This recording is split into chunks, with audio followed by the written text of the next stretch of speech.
Permanent hair removal at Anos. Flat 25% off. Call 970-389919. బెంగాల్లో BJP ప్రభుత్వం ఏర్పడిన తర్వాత ఇప్పటికే బెంగాల్లో ఉన్న బంగ్లాదేశ్లందరూ వారి దేశానికి వెళ్ళారా, లేదు బంగ్లాదేశ్ నుంచి తిరిగి బెంగాల్లోకి వస్తున్నారా? చికెన్ నెక్ ధర పరిస్థితి ఎలా ఉంది? ఈ అంశాలతో మనం మాట్లాడడానికి ఓబ్రాయ్ ఫౌండర్ ఏకమ్ అకాడమీ ప్రస్తుతం అంటున్నారు. ఆయన అడిగి చాలా క్లారిటీగా తెలుసుకుంది. సార్ నమస్తే అండి. నమస్తే సార్. సార్, గతంలో మనం మాట్లాడుకున్నప్పుడు బీజేపీ బెంగాల్లో గెలిచిన తర్వాత చికెన్ నెక్ ధర చాలా స్ట్రిక్ట్గా ఉంటుంది, ఇటువంటి అటు పంపిస్తుంటారు. బీజేపీ ప్రభుత్వం ఏర్పడిన వెంటనే చాలామంది స్వచ్ఛందంగా వాళ్ళ దేశానికి వెళ్ళిపోయారని ఇవన్నీ మనం మాట్లాడుకున్నాం. కానీ తర్వాత కాలంలో చికెన్ నెక్ దగ్గర రెండు వర్గాలకు విడిపోవడం, కొన్ని బీఎస్ఎఫ్ మీద వాళ్ళు రాళ్ళ దాడి చేయడం, ఇవన్నీ పరిణామాలు చూస్తుంటే మరొకసారి వాళ్ళ అప్పర్ హ్యాండ్ అయి ఉంటుందా, లేదు టెంపరీగా అది నడుస్తుంటుందా?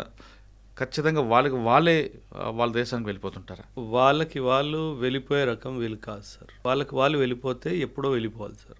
గత ఆల్మోస్ట్ 5 దశాబ్దాలుగా వీళ్ళు బెంగాల్లో ఇదే మా ఇల్లు అని చెప్పేసి కూర్చుండిపోయారు సార్. మనం గతంలో almost 19 lakhs illegal migrants Assam రాష్ట్రంలో మాత్రమే ఉన్నారు అని చెప్పి కూడా మనకు క్లారిటీగా తెలిసిపోయింది సార్.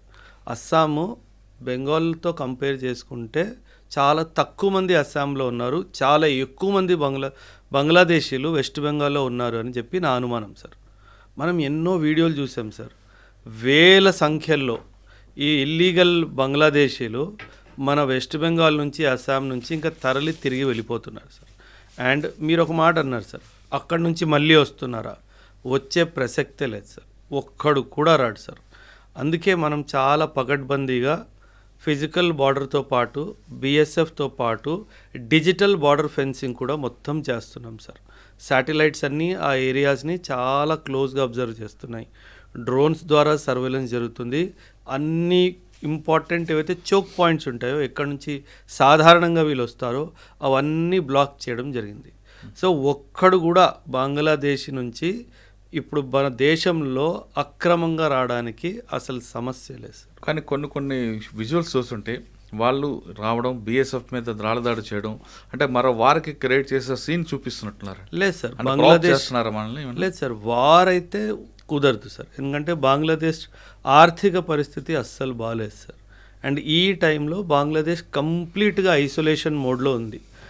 ఒకవైపు బహుశా చైనా రావచ్చు, ఒకవైపు నుంచి పాకిస్తాన్ మద్దతుకి రావచ్చు. కానీ వార్ అయిన సందర్భంలో అటు చైనా కానీ ఇటు పాకిస్తాన్ కానీ ఎవ్వరూ రారు బంగ్లాదేశ్ సపోర్ట్కి. ఈ విషయం బంగ్లాదేశ్కి చాలా ఖచ్చితంగా అర్థమవుతుంది సార్. అందుకే బుద్ధున్న ఎవడైనా సరే, అక్కడ నేతలు ఎవరైనా ఉన్నా సరే, వాళ్ళు మన దేశంతో యుద్ధం మాత్రం ఖచ్చితంగా యుద్ధం చేయకపోయినా బంగ్లాదేశ్లో ఇప్పటికీ ఉన్న మన భారతీయుల మీద కూడా అటాకులు చేసి వాళ్ళని కూడా ఇబ్బంది పెట్టే 2-3 సంఘటనలు జరిగాయి. చెట్టు కట్టి బర్న్ చేయడం, వాళ్ళ మీద ఈ విధంగా చేయడం అంటే వాళ్ళు భారతీయులు కాదు సార్, బంగ్లాదేశ్లో నివసిస్తున్న హిందువులు సార్. సో వాళ్ళు ఇండియన్స్ కాదు, Hindus, but who are staying in Bangladesh. But yes, మనందరికీ తెలుసు మన దేశము ఆఫ్ఘనిస్తాను, పాకిస్తాను అండ్ బంగ్లాదేశ్ నుంచి మైనారిటీ కమ్యూనిటీస్ మన దేశంలోకి వచ్చి సిటిజన్షిప్ తీసుకోవచ్చు అని చెప్పి ఒక చాలా కీలకమైన నిర్ణయం 2019లో మనం తీసుకున్నాం సార్. మీకు గుర్తుంటే కనుక సిటిజన్షిప్ అమెండ్మెంట్ యాక్ట్ తీసుకురావడం జరిగింది సార్. సో ఈ 3 దేశాలు, పాకిస్తాన్ కానీ ఆఫ్ఘనిస్తాన్ కానీ బంగ్లాదేశ్ నుంచి మైనారిటీ కమ్యూనిటీస్, అక్కడ నివసిస్తున్న హిందూస్ కానీ, క్రిస్టియన్స్ కానీ, సిఖ్స్ కానీ, జైన్స్ కానీ, పార్సీస్ కానీ వీళ్ళు రావచ్చు, మన దేశానికి రావచ్చు, ఇండియన్ సిటిజన్షిప్ కోరుకోవచ్చు అని.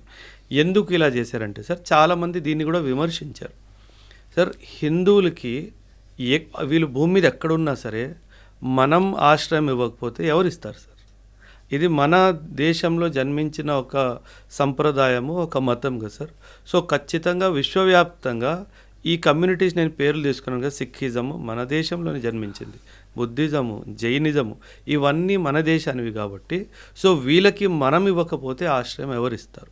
సో ఆ కోణంలోనే మన ప్రభుత్వం ఒక కీలకమైన నిర్ణయం 2019లో తీసుకుంది.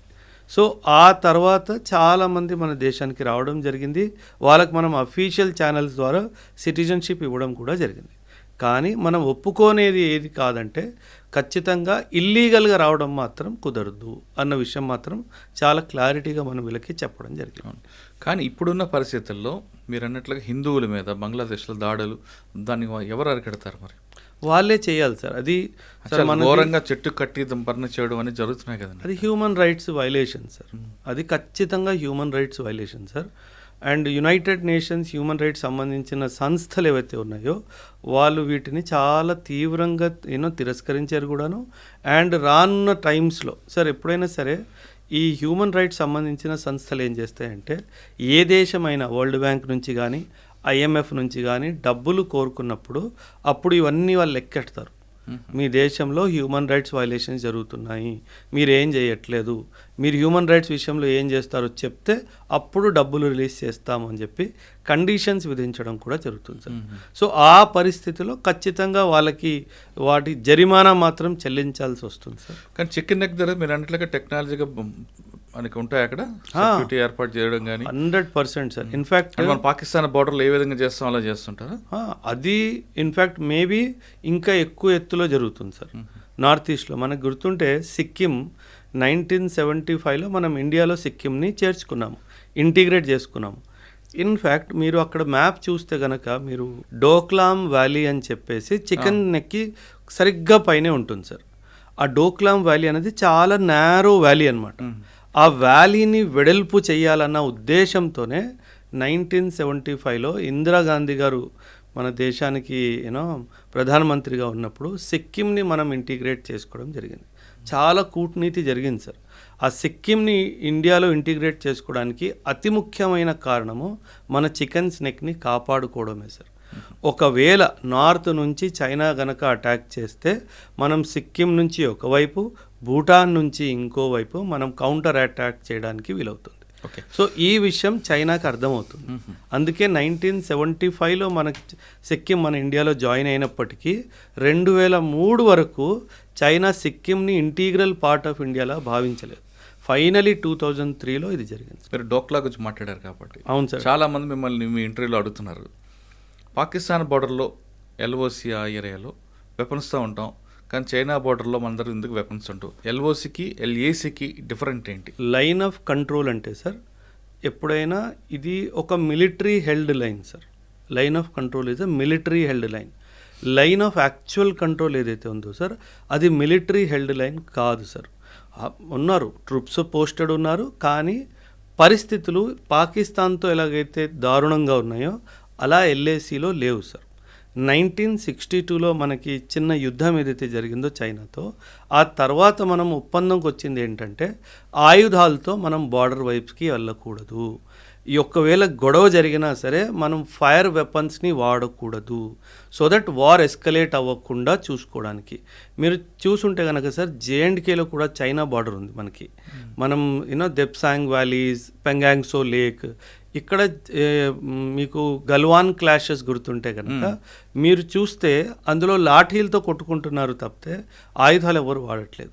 ఎందుకంటే అదొక ఒప్పందం ఉంది కాబట్టి. సో దట్ ఒక చిన్న విషయము పెద్ద యుద్ధంగా మారకుండా ఉండడానికి రెండు దేశాలు కలిసి తీసుకున్న ఒక మంచి నిర్ణయం. కరెక్టే, కానీ రాబోయే కాలంలో మనకి చైనా నుంచి ఎక్కువ కనిపిస్తుంది కాబట్టి యుద్ధం వచ్చే అవకాశం ఉంది.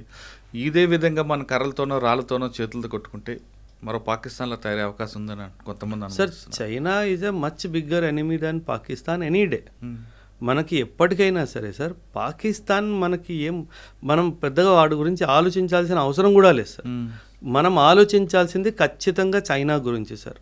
సార్ ఎప్పుడైనా సరే మిలిటరీ శక్తి ఏంటో దీనికి 3 పిల్లర్స్ ఉంటాయి సార్. ఒక సోల్జర్ బార్డర్ దగ్గర నిల్చొని యుద్ధం ధైర్యంగా పోరాడుతున్నాడు అంటే దానికి 3 కారణాలు సార్. ఒకటి, ఆ సోల్జర్ చేతిలో మనం ఇచ్చిన ఆయుధము. రెండవది, సోల్జర్కి మనం ఇచ్చిన ధైర్యము. నీ దేశం నీతో పాటు ఉంది, నువ్వు ధైర్యంగా ఉండు, వీఆర్ సపోర్టింగ్ యూ అనేది. మూడవది పొలిటికల్ విల్ సార్. ఈ 3 ఉంటే కనుక ఖచ్చితంగా ఏ యుద్ధాన్ని మనం ఓడిపోం సార్. 1962 వార్ ఏదైతే చైనాతో జరిగిందో అది ఓడిపోవడానికి కారణం సైనికుడు కాదు, సైన్యం కాదు. It was a political and diplomatic failure sir. It was a political and diplomatic failure. So China is the bigger enemy than Pakistan any day to India sir. Pakistan గురించి మనం పెద్దగా ఆలోచించాల్సిన అవసరం కూడా లేదు. కానీ మరి వెపన్తో ఉండొచ్చు కదండి ఇప్పుడు నుండి, అప్పుడు సడన్గా మనం అవసరం లేదు కదా సార్. ఎందుకు సార్? వెపన్ ఎప్పుడైనా సరే గుర్తుపెట్టుకోండి సార్, ఇది బ్యాటిల్ ఫీల్డ్ని ఇంటెన్సిఫై చేస్తుంది. మన ఉద్దేశం యుద్ధం చేయడం కాదు కదా సార్. ఏ దేశమైనా సరే యుద్ధం కాకుండా మాటలతో డిప్లొమసీతో ఒక పీస్ని ఎస్టాబ్లిష్ చేయడానికే ప్రయత్నిస్తుంది. సో ఒకవేళ ఆయుధాలు లేకుండా సార్, ఇప్పుడు 1962 2026 60 సంవత్సరాల పైన అయిపోయింది కదా సార్, ఏ యుద్ధం జరగలేదు కదా sir. So it is in a way మంచిదే కదా సార్. అవును. సో అది మనకి మంచి తీసుకొచ్చింది కానీ చెడు తీసుకురాలేదు కదా. So it is working well for us.